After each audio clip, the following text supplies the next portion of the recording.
All right, what up, everybody out there on Facebook Live? Welcome to another episode of Epic Thoughts. Brr, brr, brr. We are here and doing our thing, having a show. Thanks for logging on today. We really appreciate you showing up. Again, I'm Rohmon Merchant. With me is the homie Karla Finlayson. Say what's up, Karla. Hey, what's up, everyone?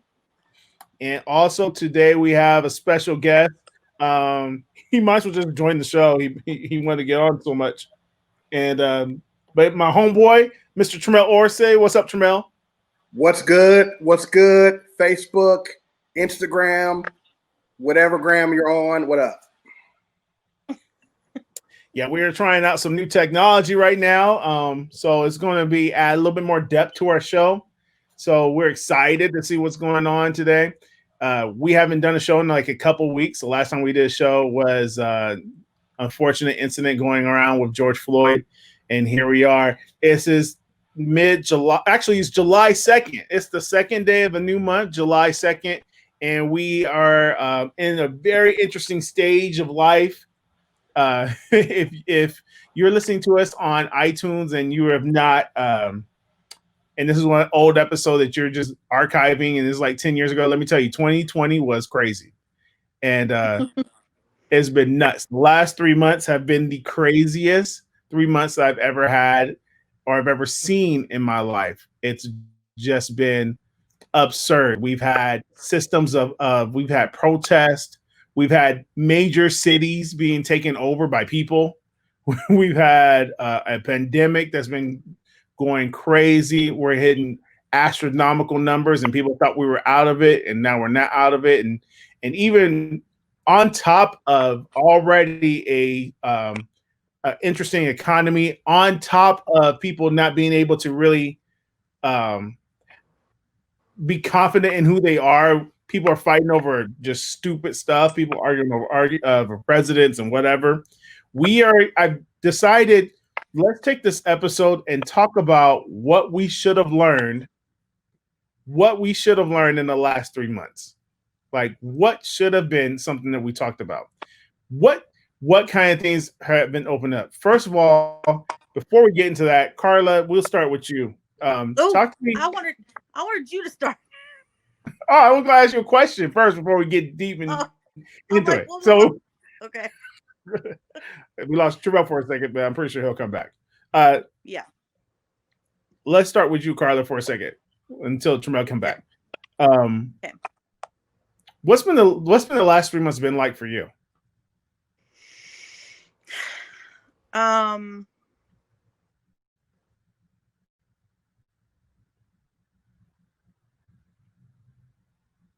Hold on, we lost sound with you, Karla. Can you hear us? Can you hear me now? Okay, yeah, Yeah. there you go. Okay. Um.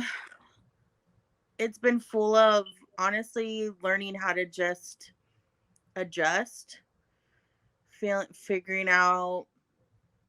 Um. It's hard to plan for the future when you don't know what the future holds. So it's one of those things where it's like you're hoping that by this time things will be different and you can plan your life and try to have some normalcy. And what this time period has shown is that that's further from the truth. Yeah. So um a lot of you know planning, plan B, plan C, plan D, plan E, plan F, um and also trying to figure out how to remain mentally equipped with everything that is coming at us socially, um, and spiritually grounded so that what's going on in the world doesn't affect me in a negative way. And how have you done that? Um, I'll just disconnect from social media. Um, like share my thoughts with like mainly my husband because I don't really talk to nobody else like that. Mm-hmm. Um, and we'll talk about what's on my mind, and I'll just say something and then I'll keep it moving. I just need to get it off my chest, you know? Yeah. Trammel, what's the last 3 months been like for you? Hell. No, it's been challenging. Oh, can't hear him. I can hear him. Can you? Yeah. They can hear it. Yeah, it's been challenging. Okay. It's been challenging to say the least. Some days I'm really, really, really good, and other days, really challenging days. Sometimes even to the point of where you can't get out of bed. Because I mean, really, if it's not COVID-19, it's the killer bees. If it's not the killer bees, it's the racial climate in America. It's been overwhelming to process through, and then also helping my son, who's now 15, kind of helping him process through all those muddy waters too. But I would say this too, in all that, I've also been very encouraged to know that, like, out of some messy stuff, some pretty powerful things can come out of it. So there's been some things that I've been able to accomplish over the last 3 months, some walls that I've ever been able to hurdle over, and get some things done. But I would say that I've really had to just trust God more than ever during the season. And I've learned some things that I'm excited to share. So that's awesome. I think for me, the last 3 months have been kind of the same way, as almost like a mixture of what you both have shared. I think a lot of things have been very overwhelming. I think the pandemic, for the most part, I was like cool with it. Like, okay, this is awful. I can handle it. When the civil unrest started happening, and let's clear this up first before I get into that. We've always had civil unrest, so it's not like it's a new thing. But when it started to get to a boiling point and cities were being overtaken, and the protests were becoming massively violent, that kind of gave me that gave me a little bit of anxiety, because I was kind of nervous now. I'm like, okay, so what does this mean for my kids? What does it mean for my neighborhood? What does this mean for my family? Or people? Do I have to? Am I going to have to? Is it going to be like the Watts riots? Not Watts riots, but the LA riots all over again, where people were defending their stores with weapons, shooting people. So that kind of gave me a little bit of an urgency to be cautious and anxious. So that was kind of tough. But and I had some dread. I'm not gonna lie, the last 3 months there was some moments of dread, just kind of sticking through stuff. But with that being said, I feel like there's a statement people used to say all the time that if we don't learn from history, it will repeat itself. If we don't go through things, if we're not willing to go through what we went through and understand it for what it is, we will repeat it. And I said this on Easter Sunday. I remember preaching a message, and I kept saying, this is before the social unrest. People were like, I just want to go back to normal. I got to go back to normal. But normal sucked for a lot of people, and here we are. We're still in a place where we don't know what's going on. July can end, and for all we know, we'll be back in quarantine. It looks like we're heading that way. Just be genuinely speaking, especially you, Trammel, in Arizona. Quarantine looks like it's back around. They pretty much canceled 4th of July. It's pretty much what they did. And with that being said, I thought about it, and I was like, we need to do a show about what we should have learned in the last 3 months. And I'm not necessarily talking about the government or us as a people, but I'm talking about personally. What have we should have learned? Like, I kept saying to people have been excited because, they're getting these great checks from unemployment and stimulus packages. And I kept thinking to myself, there's going to come a time where that's not going to be there no more, where it's not going to happen. And here we are 3 months later, July is going to end. And then what? Where we're going to be at? Or, for example, you made a statement. Let's talk about the racism first, because that's just where this conversation is going to start, I guess. Trammel, you made a statement in a podcast that we did where you said, it's great, all these people are going to be down with us. All these non-Black people are going to be down with us. But let's see if you're still saying it in a week from now. Do you remember saying that? And here we are. It's almost to the point where people are like, all right, enough. I don't want to talk about it no more. But yet it's still happening. With what we're seeing in the media, what we're hearing on the streets. One thing about us 3, none of us really pay attention to the media as our main source of information. What should we have learned in the last 3 months when it comes to race relations with the police and how we've responded? What should we have learned from that, Karla? I don't want to go first. Well, okay, so let me share a little bit, and then chatter back with me. We lost Okay. Trammel for a second again, Okay. so I don't know where Trammel went. He's coming back. Okay, here he's coming back. Oh, it's his picture. That's his big. All right, so what should we have learned from the race relations? Like, first of all, somebody there was an interesting video, Trammel, you sent me this morning, and in the video, a guy said something that made me go, I didn't think about it until he said it. He said, police are not crime fighters. They're not crime fighters. Technically, they show up if the crime has already been done. They come and they clean up the wake of a crime, but they're not crime fighters.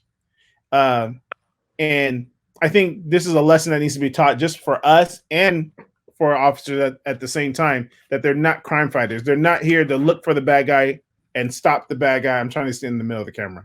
Not trying to look for the bad guy, stop the bad guy, disarm the bad guy, kill the bad guy, whatever. I think with that being said, we should learn that there's got to be a census of a level of conversation. And for the last years, we've been in this society where people can't get along. People can't agree with each other. People can't talk to each other no more. We can't have debate. We can't have conversation. We can't have anything. And now more so than ever, we're in this interesting place where in order to come to a realization or in order to come to agreement, both groups have to get into the room. And you would think to get to that point where both groups get into a room that we should get to that point. But now it looks like both sides are refusing to get in the room. You know what I'm saying? Like if they're one side or if they vote one way, we don't even want to hear from their side because they're already in this bubble of being unworkable, you know. But you're very quiet, Karla. Why are you so quiet? You make me nervous. I'm listening. Give me feedback. This is Epic Thoughts. People love you. Listen. If anything, one thing I've learned from all of this is that we have a really hard time regulating our emotions when it comes to other people that disagree with what we have to say. Mm-hmm. And that is problematic in our society because it shows a level of emotional immaturity. And I've been there several times. I'm not saying that I am perfect. I'm not saying that I haven't been in a situation where I've been emotionally charged, because a lot of these issues to a lot of people are literally life or death. And we're not talking about, I'm not talking about things that are life or death. I'm talking about small things, anything. Facebook is completely filled with comments about people who completely disagree and can't even have a productive conversation about anything. And that in a society is problematic because we can't ever come to a consensus or an educated conclusion or a common ground if we can't have public discourse that is. Can you guys hear that? Yeah, we totally hear him. Yeah. Okay.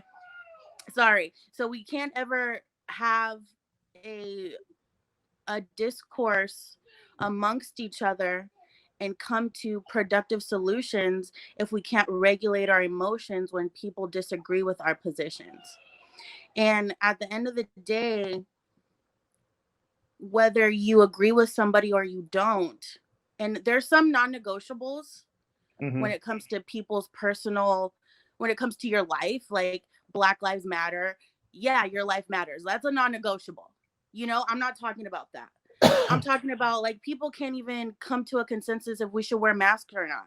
Like, and people are like losing their minds. Yeah.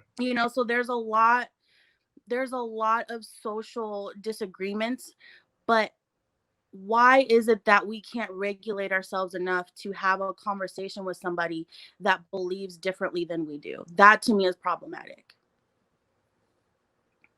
That's all I have to say right now. Ooh. I think that's a very important conversation that needs to happen, that we need to talk about, because I agree with you 100%. Until it's crazy how after all we've gone through as a people, as a society, as a country, that we can't sit in a room and have a conversation. Even we can't even have a healthy argument.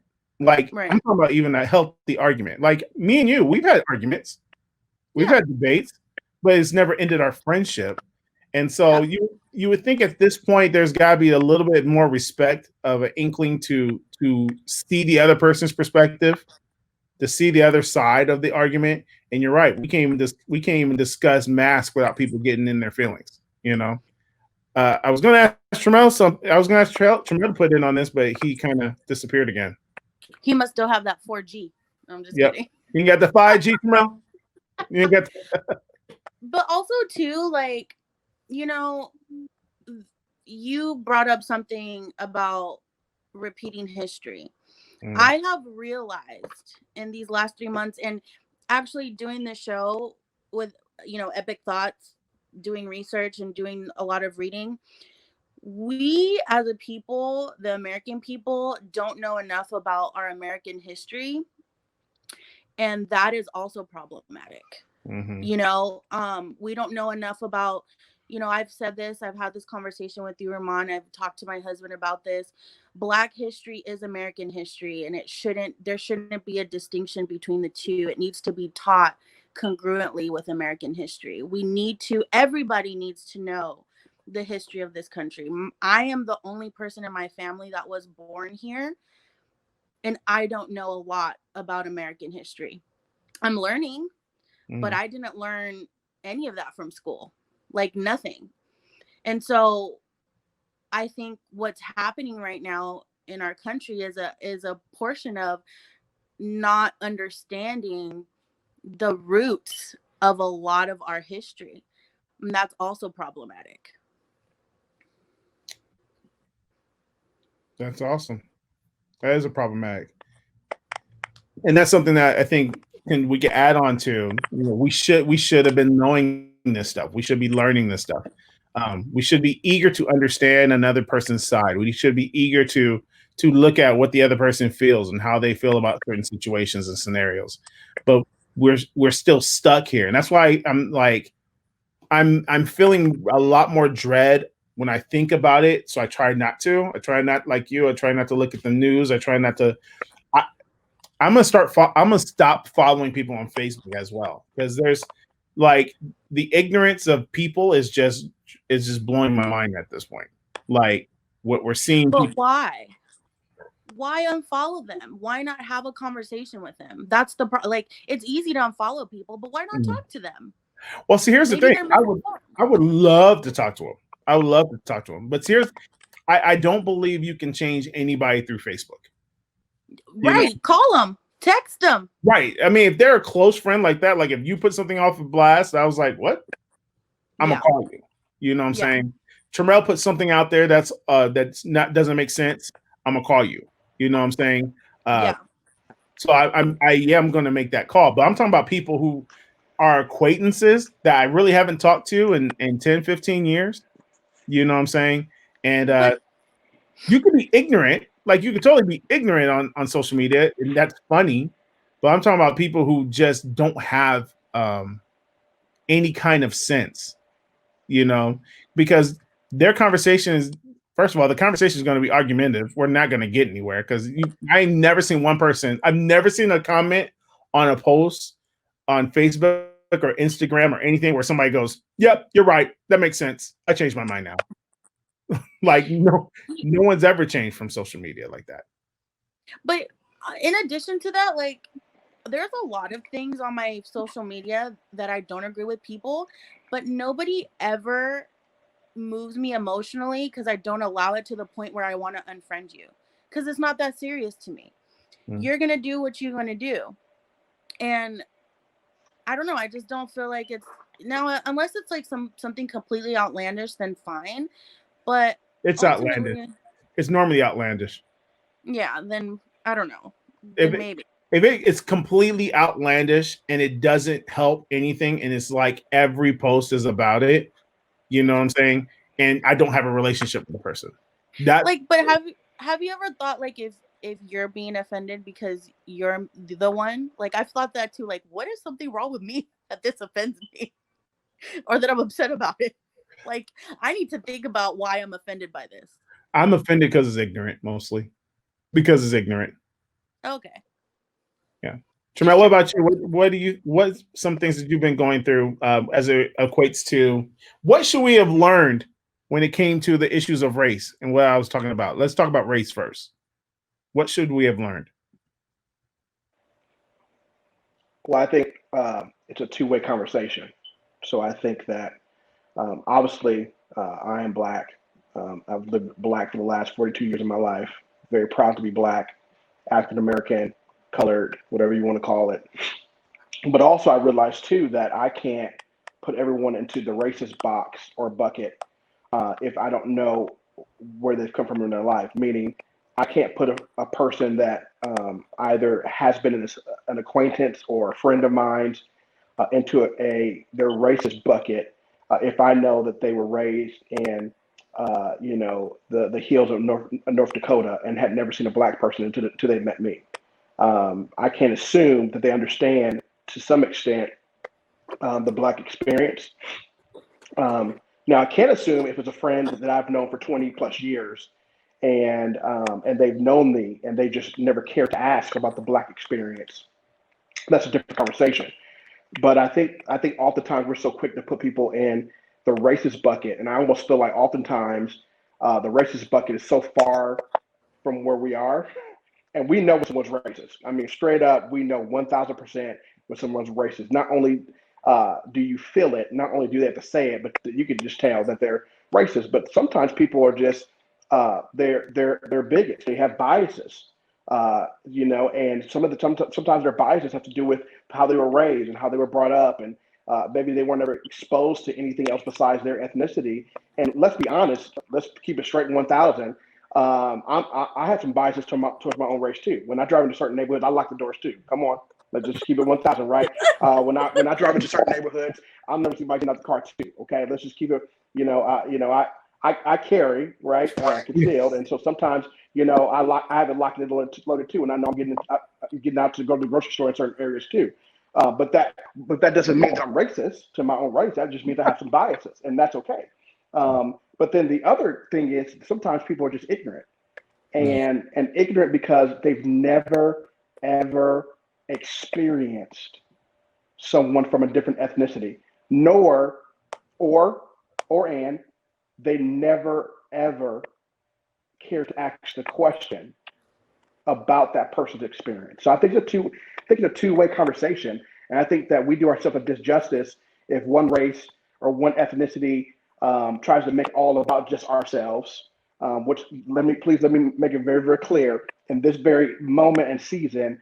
When it comes to Black Lives Matter, we do matter right now because we're the ones that have been carrying the the uh, the hate. I mean, not the hate, being hated towards rather than most have for the last X amount of years. And so that's not at all to diminish anyone else's experience or diminishing another ethnicity or race. But the reality is, right now in this very moment, we are marching right now today because we keep seeing the injustices in America, and those injustices has happened to be towards people that look like me.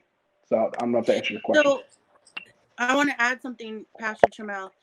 In addition to that, though, when you said your biases towards your own race, and the statement that you made, if I were to say that, that would be racist, right?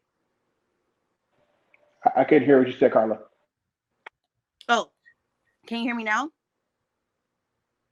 I said, when you made the statement that sometimes you have biases towards your own race, if I were to say, like, in some neighborhoods that I go in, I'm afraid for my life, like, in this climate, that statement, because I'm not black, would be considered racist, right? See what I'm saying? It's a good point.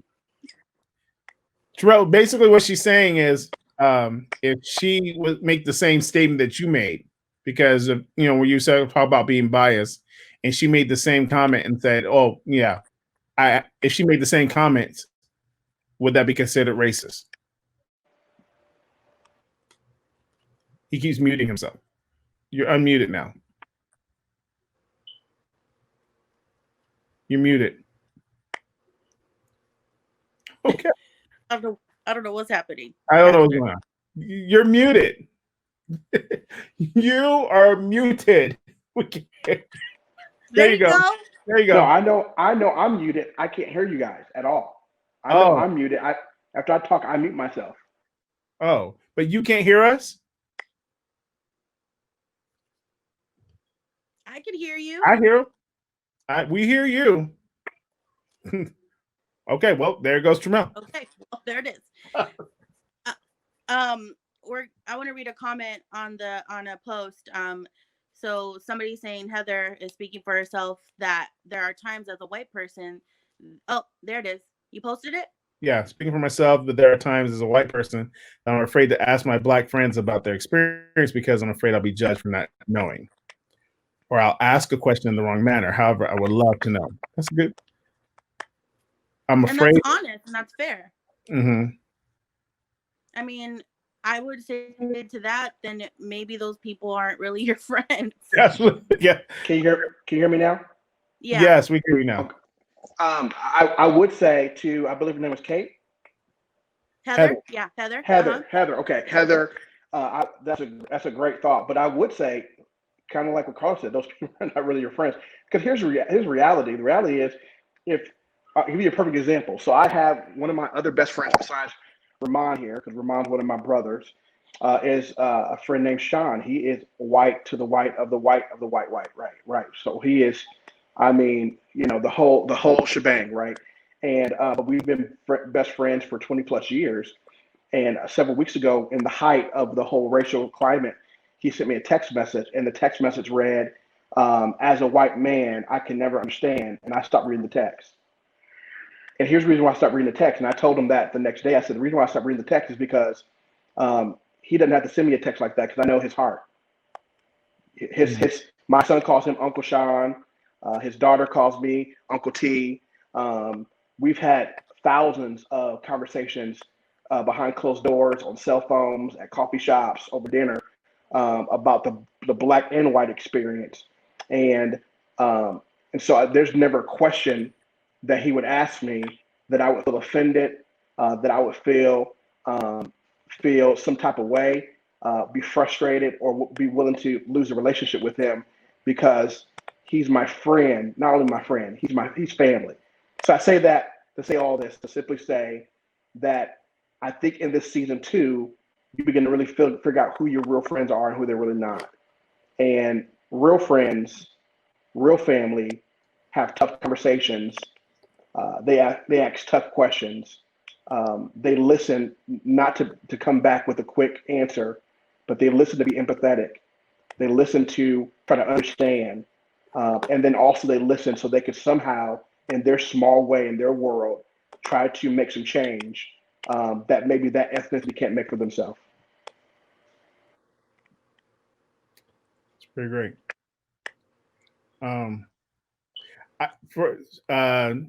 To piggyback on Heather's question, or comment, I would say ask anyway. Because you know, you don't know what you don't know, and I think it would if you want to know, then ask. I think, especially when it comes about the black person's experience. From the black people that I know, most of the black people I know, they would love to tell you their experience. Like you can't shut me up from sharing about experiences as a black man. Like if somebody said, a white person, one of my white friends, tell me about your experience being black. I'm like, bro, sit down. I'll buy you coffee. Hold up. Tell you. I'm gonna tell you all the experiences. So Heather, if you ever need somebody to take you out for lunch and talk, well, outside because we can only eat outside now and talk about our experience, I'll share with you. That's real talk right there. That's real talk right there. Yeah.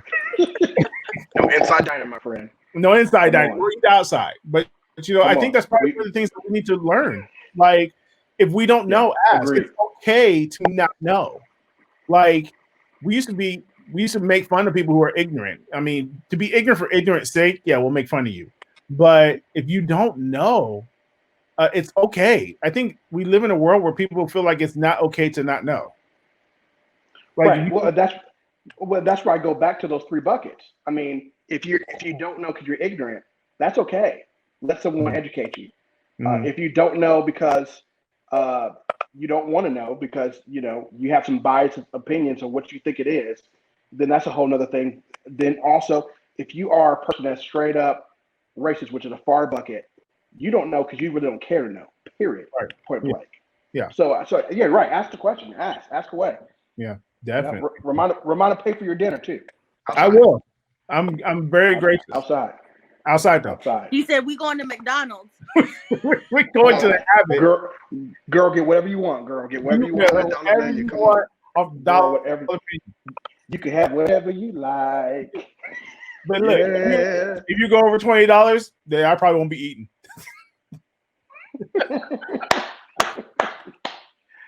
Oh my word! I'm playing for real. I'm dead serious though. Hit me up. I would love to. I would love to hang out. I can connect you. Okay, cool. Go ahead, Karla. No, go ahead. Okay. Homeless on here. My God. You do look kind of rough. I do, bro. It's been almost a month since I got a haircut and clean shit at the barbershop. I ain't trying to get in those corona streets, bro. Yes, sir. Well, let's talk about Corona for a second. What should we have learned in the last 3 months with everything with quarantine and everything we've been dealing with? What should we have learned? What did we miss? Just not as a people, but as myself. Let me talk about me and kind of tell you where I'm thinking. You guys could chime in with what you're thinking. So to kind of hear my heart. Okay. This is what I feel. Like, you don't threaten me with a good time. Like, don't threaten me with a good time. Like, you shut down the country. You told everybody to stay home. And for me, when you did that to me, you opened a can. Like, you opened a can. Like, my world became open. Like, I started thinking about, you know what I could be doing with my time? I could be doing this with my time. I can be building something that I don't have to worry about a job 6-7 months ago, 6-7 months down the road. Like, what if this, again, history, if it repeats itself and we're in a situation and my job is my only source of revenue, my job is my only source of income, does it make sense to stay in this thing if it doesn't do something for me in the long run?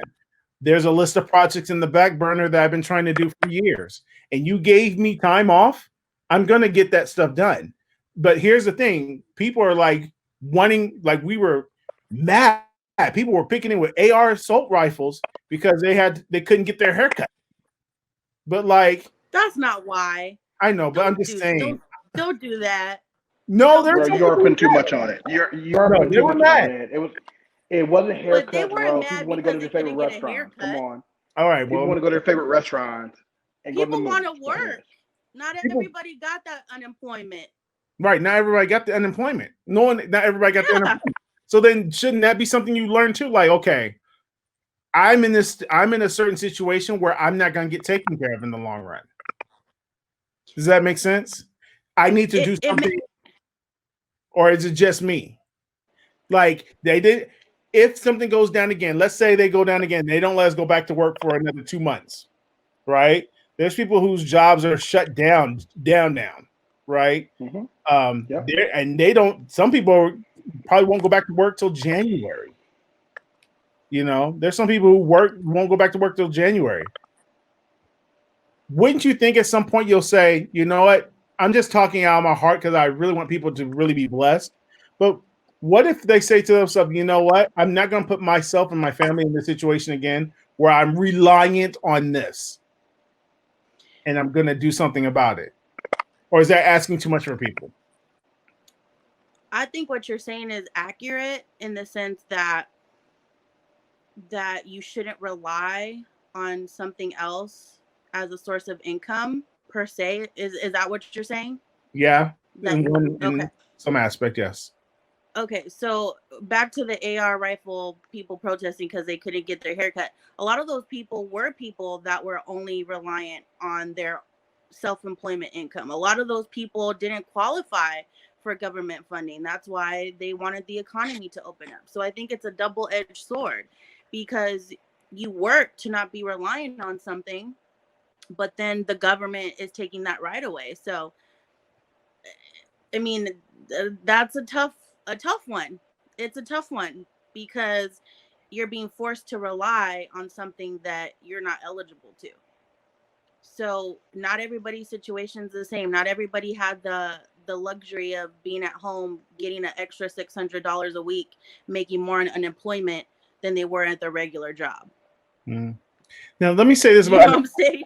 No, now I get what you're saying. Let me say this about unemployment because I was doing some, and you could come. Let's do some back and forth. I don't mind. You're still my friends, but like for example, I've heard people argue about the $600 a week, right? And I'm just going to be the devil advocate and speak this and just kind of hear what you guys have to say about it. But if you do the math, that's $15 an hour for a 40-hour week. That's where that's where they got that $600 from. So then my other thought that I have is this. If they are sitting there saying, you know what, at the bare minimum, you should be making this amount of money a week.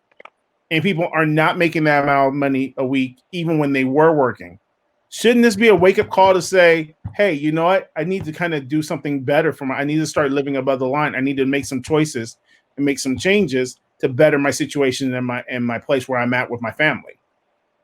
Well, it's on top of what you would get on regular unemployment. So it's more.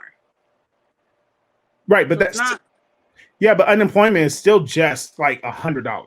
So like depending on what they worked before, depending on where they were at before, unemployment wasn't giving them that much money. Because unemployment is only like 70% or 60% of what you were making before. And then they're adding the $600 to it. So there are people who are not going back to work because they make more money on unemployment than they did at their job. But my thing is, if you're in a place where unemployment pays you more than your job, do you have the job that you need? No.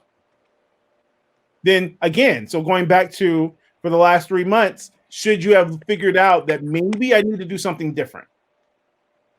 Maybe. Yeah, for sure. 100%. But I mean that all sounds really good. Until you have to wake up the next morning and actually go back to your job that you figured out that you really didn't need, and you didn't use the time wisely with the 3 months that you had to try to create something different. And so yeah, I agree with you. But that's not that doesn't that I mean that sounds good, but but the reality of it is that most people probably didn't do what they need to do to prepare over those 3 months. Yeah, that's why this episode is called "What We Should Have Learned." Like, right.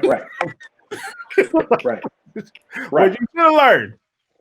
Well, and then also too, there's a lot of factors that fall into that category because most people have been forced literally to stay home with their children, to be a teacher, to be a parent, to figure out how these bills are going to get paid. There's just so much that has happened in this time.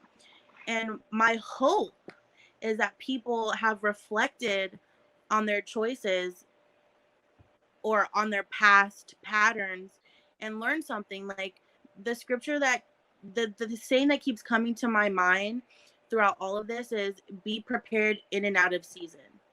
Like store up your I can't remember what the scripture is, but like the idea of like you need to always be prepared because you never know what could happen.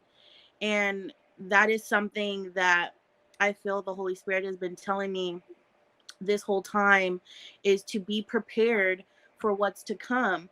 And we have to not only be prepared financially, but spiritually as a body of Christ. And I can't be fearful of what's to come because that's not the system of this world is something that I need, but I can't rely on.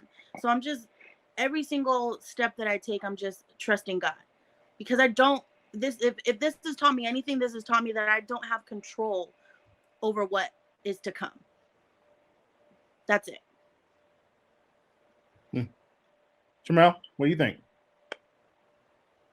About what part? About everything. What Karla said. What do you think? Oh, I think what Karla said is correct. I think the reason why I said what part, I was asking, or you asking me what I personally learned, or what should we have learned over the last 3 months? That's actually that. Let's go both. Okay, yeah.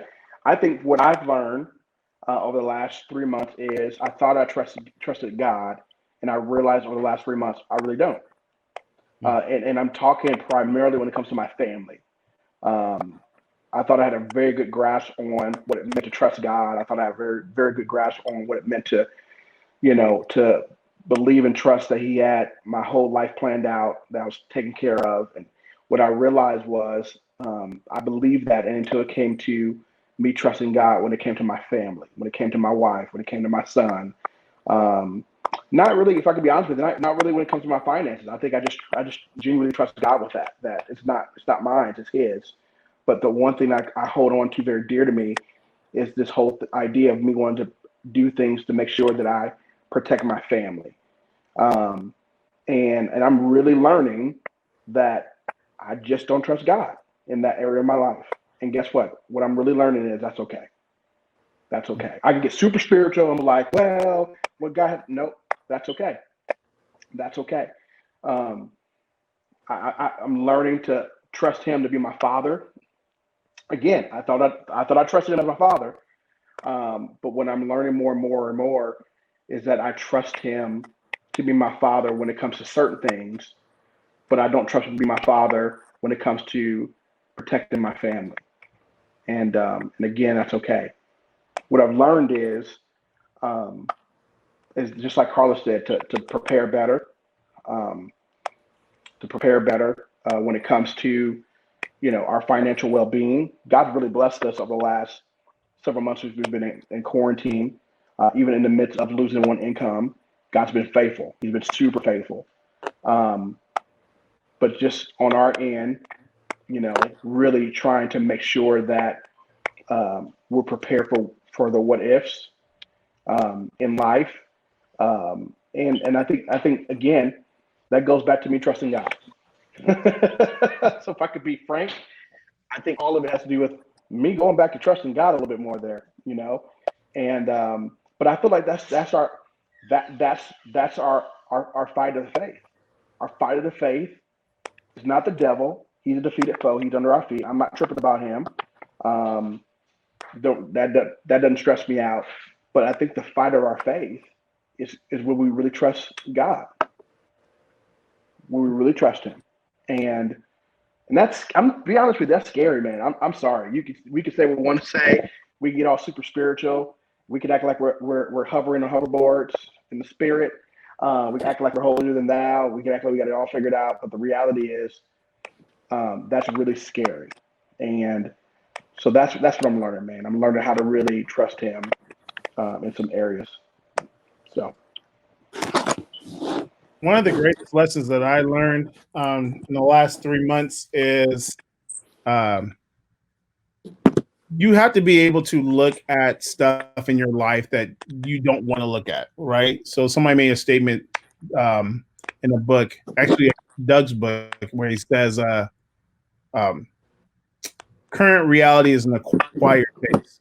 Like you have to get used to. People hate numbers. People hate looking at certain numbers. People don't want to know the number in their bank account. People don't want to know how much weight, where they're at. They just know that their clothes don't fit them the same. But people are scared to stand on the scale and find out that they're 75 pounds overweight. People just don't like current reality, but it's an acquired taste. It's something that we have to really process and know, like, hey, this is what life is right now. And I'm starting to learn that I don't have to settle for what life is giving me. You know what I'm saying?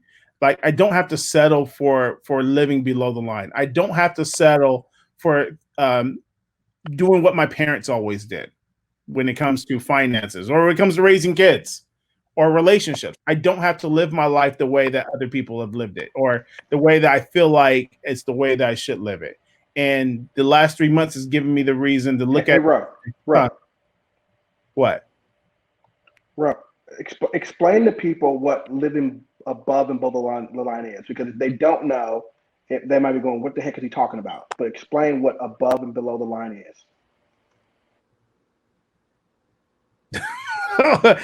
So here's the thing: living below the line is living below.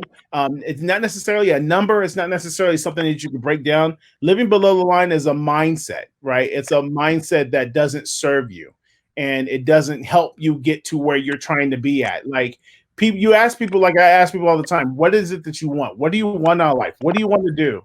And people always answer with what they don't want. You know, this is what I don't want. I don't want to be fat anymore. I didn't ask you if you want to be fat. I said, what do you want? Not what you don't want. And living above and below the line is every person has that place, that line where above here is their passions. Above here is a kind of life that that they find peace, they find refuge, they find joy in. Like you should be happy at your job. You should work at a job that you're happy with. You should, there's a to me that line is a line of there's a certain way I want to live life. I don't want to go back to it. You know what I'm saying? Like to me, so I'm just gonna be real, okay? Heating the house with the oven. To me, that's a below the line. Why would I settle for that? There's things that we settle in for life because we don't know better. Bro, that's straight ghetto, bro. I'm sorry. That's below the line. That's ghetto. Nah. That's hood. That's not even a lie. That's not even a lie. That's not, bro. That is Hooga Booga. That is Barrio. That is, I mean, I can keep going down all the different. Hooga Booga. It don't matter what ethnicity, what side of the road you came from, brother. That is, bro. If anybody is doing that, but it still is below the line. Okay. So here's something more practical. You living on unemployment when your job calls you and asks you to come back. Oh, that is that's below the line. Like your job said, "Hey, we got work is back in. Let's get this popping." Oh, I make more money. You're living below the line. That's bad stewardship of a life. That's what that is. But isn't that not below the line? It's below 100%. The line. Yeah, 1%. I'm just amening you, bro. I'm amening you. I'm just amening you. Go ahead. Oh, you're amening. Okay, yeah. Another one. And I'm gonna step on some toes. Going to the movie theaters. Well, we can't go to movie theaters no more. But taking your food from the fast food restaurant, wrapping it up real tight, and putting it in your pocket because you can't take food in the restaurant. Like that, bro. That's called financial stewardship. No, it's below the line, bro. Financial steward. It's integrity. Bro, why you didn't tell me you would step on my toes, bro? That right there, you step on my toes, bro. That's called sticking it to the man. Right, that's financial stewardship, bro. No, or taking a water cup and putting soda in it. That's below the line. That is below the line. That right there. That right there. Now, the taking food into the movie theater, that's a whole nother conversation for a different day. But water and something in the water cup, that's just man. That's wrong. Yeah, it's wrong. It's integrity. It's a level. That is integrity. It's a level of integrity. So there's certain areas that I won't not go back to, And I did all those things. I did the Sprite in the water cup. I did Sprite in the water cup. It looked like water, but it just had bubbles. Like it looked like you had seltzer water. Oh, you did that, Rob?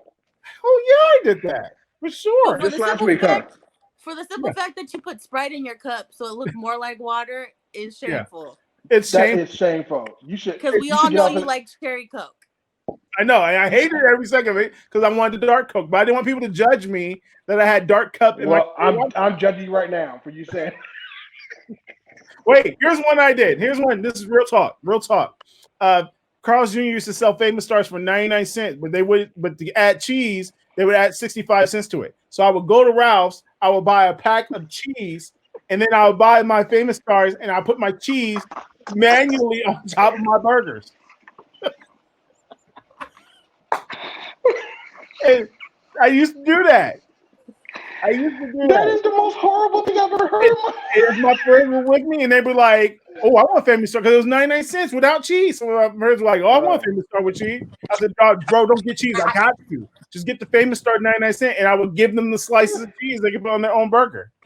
Bro, But that's too much work. That's too much work, bro. That's too but much work. see, but you By still like the time you get the stuff cheese, like your burger's cold, bro. huh? By the time you get the cheese, your burger's cold. No, you get the cheese before you go. So you just put Oh, it okay, on. okay. I see how you do it. Strategy to it. I see some strategy to You it. did I this see. way too many times. I did this way too many times. That it was bad. Oh, It was dude, bad. that's funny. So to me, I don't want to live below the line no more. I don't want to just take what life hands to me and be like, okay, well, this is what life hands to me. I'm gonna do the best of what I got. I want to go out and contend. I want to go out and create something for my family. I want to create for my kids. I want to create for my community. I want to create for me, because I'm, if anything I've learned in the last 3 months, I'm learning I'm losing my mind doing nothing. Yeah, for real. Like, I can't keep just sitting here I can't look at Netflix all day. I can't look at Hulu, right? Disney Plus was horrible to release in the middle of all this crap. I just can't do this stuff no more. I can't watch a whole series of 12 seasons of Big Bang Theory. I got to do something about it, and there's passions and time is short. And if the other thing is we ain't learned anything, that we ain't learned that time is short, people are dying from this thing right now. People got into this year thinking, man, I'm going to live a good year. This is going to be my year. And dying from a flu, coronavirus, basically, coughing themselves to death. And so life, I learned, if anything, we learned life is just way too short to deal with this. KJ asked how much do I think I saved doing with the sandwiches and the cheese. I'm telling you right now, KJ, I don't think I saved anything. Long term, the only thing I don't think I've saved a single dime. I honestly don't, because it's still buy a pack of cheese is like $3, and that's ghetto. That is the most horrible thing I've ever heard in my life. I mean, and I've heard a lot of stuff, bro. I mean, I don't think I ever knew that about you. We've been friends for 20 plus years, and I never knew that the Whopper from Burger King that you got for me, you added cheese in it. I just never. My God, like what is? I don't even know about that. That is horrible, man. That is just. To me, it's normal. Like I don't think anything wrong with it. I don't see anything wrong with it. Like, hey, you just saving money. Okay, so Ro, where do we go from here then? Well, I mean, with what we've learned the last 3 months, because we kind of talked about COVID, we kind of talked about all that stuff, and one of the things I love that Karla brought up was the fact that there were people that were essential workers. There were people that didn't have the luxury of being a stay-at-home. There were people that, they had every intention to do something, start something new, come out of COVID, whatever, and weren't able to do that because their job kept calling on them. Their kids kept calling on them because they became a stay-at-home mom or dad too, and a teacher and all that stuff. So where do we go from here? I mean, for the most part, most places are going back into some serious lockdowns, and the numbers are rising. So I think where we go from here is you start with your current reality, right? The best thing to do is look and take a really honest look at your life and say, where am I at and where do I want to go? What do I want to contend for? What do I want to get better in? This is the time to Eric Thomas used to say the statement all the time that there are apps that teach you languages, but people use their time to download games. You have the best opportunity than ever to do something with your life and do something great with it. And it starts with finding out what your current reality is. Where are you at currently? If people want to, and then everybody has time at this point. Everyone who's alive has time, right? So this is time to reach out to people that you kind of look up to. There's people that we look up to and we kind of look at their lives and we have a sense of FOMO and we're like, and almost hate on them a little bit. Like, why he got that house? Why he got that car? You know what? He ain't got nothing but time right now. Call that dude why up. Why are they on that trip? Yeah, Come call on. them up. Like, why are you on that trip? How instead of judging them for not wearing a mask on their trip, because there's people who are like they still living their best life, and people are mad because they're not wearing masks. Instead of calling them out for, hey, you're not wearing masks out there on that fishing trip where you're by yourself in Alaska. How about Right. call them and say, That's where real, did you get bro. to the That's point real. where you can go to Alaska like that? You know what I'm saying? Read a freaking book. Do something constructive to add. I don't Hello? like reading Yeah. a book. Audible, Amazon is a company called Hello? Audible where you can listen to every book, almost every book. But there hasn't been a book that I looked for on Audible that I couldn't find. You know Yep. what I'm saying? Play that sucker in your house. I'm trying to lose weight. Then stop ordering Habit on Postmates. You'll save money and you don't have to eat fast food. Or if you really need to eat, And definitely don't order it and have to put cheese out of your refrigerator on it. Come on, somebody. Come on. oh, That's hey, they're just saving money at this point. So I just think saying. If you can't afford the cheese, just don't eat it. you can't afford the cheese. Like, Boom. There it is right there. If you can't yeah. afford the cheese, don't eat it. But that's what I think you should do. I think that's where we should be at. Create a game plan. We know, listen, the way things are going, you are fooling yourself if you're not looking at what things are going on and how the way things are going on right now and think that you're not going to go back to quarantine at some level. You're kind of foolish if you're glossing over that. And you can complain all you want. Man, if you wear a mask, you're living in fear. Bro, create a plan to get out of the situation that you're in and get your life better. Stop worrying about everybody else. Everybody worry about everybody else. That person not wearing a mask. Bro, don't worry about them. Worry about you. One of the things, Ro, that you just hit on, because basically what you're saying is go create some structure for yourself and begin to walk in that structure. Yep. I've learned structure is my best friend. Yep. Yes. And if anything, I don't know about you, but quarantine will make you not want to get out of bed when you need to get out of bed, knowing you need to get out of bed. Come on. Quarantine will make you eat some things that you probably know that you shouldn't be eating. Come on, somebody. Quarantine will make you sit there and watch a show and binge for 14 episodes, and you're sitting there going, it's 3 days later going, I didn't shower, I got the same pajamas on.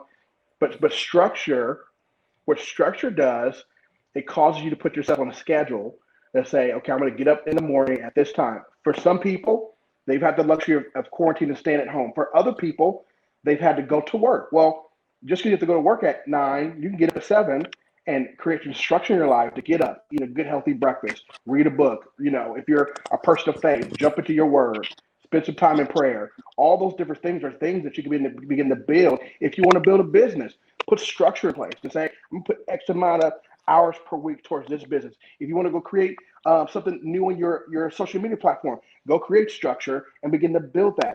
Listen, the whole myth of I don't like to read is a lie.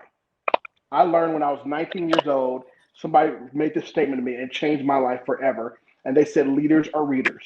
And so from that point on, I said, I'm going to start reading X amount of books per month. And I even said in this quarantine that I was going to read a book a week. And that was my goal. I was going to read a book a week. And so it's one of those things where you just kind of create structure and begin to start building. You're not going to hit it every single day. Some days you might miss the mark, but guess what? Don't get discouraged. Get up the next morning and continue on that structure. Begin to build that in your life and whatever that is. So I think that's what you're saying. Yep. Karla, what about you? What advice do you give to people from what should they have learned? What did they, and moving forward, what did they learn? I don't know whose mic is out of here. Oh, it's yours, Karla. Okay, can you hear us? Barely. Can you hear me though? You sound like a little robot. Try again.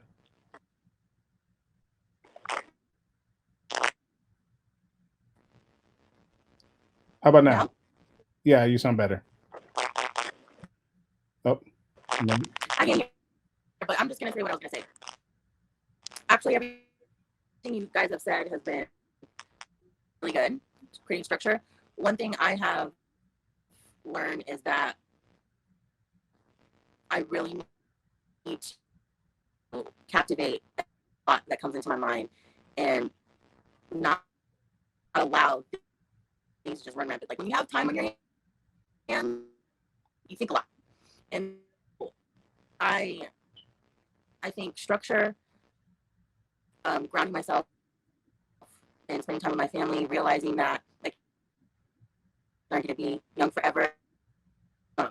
All of those things have brought me appreciation what it means to be a mom, what it means to be a working mom, and realizing that the biggest gift I want to give to myself is financial freedom, so I can manipulate my time the way I want it to, so I can be there for my family. And That's awesome. figuring out how to do that is what you guys have said is getting a structure. Yeah. You sound like a transformer, but we got it. Like we heard it, most of it. You're saying building structure and getting financial freedom. Oh, she gone. All right. So listen. The rapture is the rapture, bro. The Rapture's rapture happened. She's gone. Oh, hey, let me go check and make sure my wife and son are still here. We're good, but they're gone, bro. Hey, have you ever had moments like that where you couldn't find Christian friends and you're like, wait, did the rapture just show up and left me behind? You ever had thoughts like that? Yeah, but then I realized some of those Christian friends, I'm probably more Christian than they are. Hello. Right. I'm gonna tell you one day I got scared so bad because I thought the rapture had came because I couldn't find none of my Christian friends.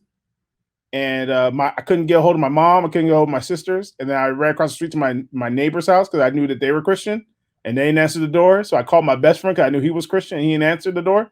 And I swear to God, Terrell, I thought the rapture came. And I was like, this is it. The rapture. And I grabbed my backpack. I filled it with clothes and canned foods. And I started running to the mountains. And I was about 13. And my mom, thank God my mom came home. I was walking up the street toward the mountains. And she was like, what are you doing? I said, I thought the rapture came. I was going to the mountains. And she was like, well, at least you know what to do when the rapture comes. Like, no question about why did you think you got left behind? But I swear to God I got left. Swear to God. Bro, my wife and my son are still here, so we're good. All right. Karla, can you hear us?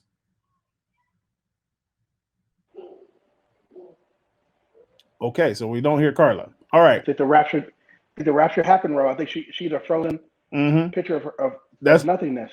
Can you imagine that's what the rapture does? Leaves people around and just frozen like that? All right. Look, on that note, we're losing people and we're losing Karla. So with that thought, we're going to end the show. Thank you for listening. Thank you for watching us on Epic Thought. Trammel, once again, anytime you want to come on, you're more than welcome to. Check out our website, Heritage Park. Yeah, man. As a matter of fact, now that we got this cool stuff, you should show up more often. So I'm game, bro. You know how we roll. Yep. So don't forget to check out our brand Heritage Park productions.com and also join our Heritage Park family at 848-207-2631. Text us and be part of the Heritage Park community. Trammel, where can people find you at? What's your tag? What's your handle? Where can they find you at? I'm Trammel Orr on Facebook. You can find me on Facebook. Go check out my show on Facebook Live called A Seat at the Table. And then on the IG, I am undefeated Trammel. That's UNDFTD_Trammel on the IG. Holla at your boy. Holla at your boy. All right. And you can find me, Rohmon, right here, Rohmon Merchant on Facebook, on IG, just Rohmon M, and on Twitter, Ro Baby. Yes, I still do Twitter once in a while. But again, thanks for coming out. Trammel, thanks for stopping by. Karla, wherever you are, thanks for being on. And even though we lost you, but that's a wrap for today. We'll holler at you hopefully next week. We'll get back at you. Take care of yourself. Make some plans, make some goals, write them down, and we will talk to you next week. Peace.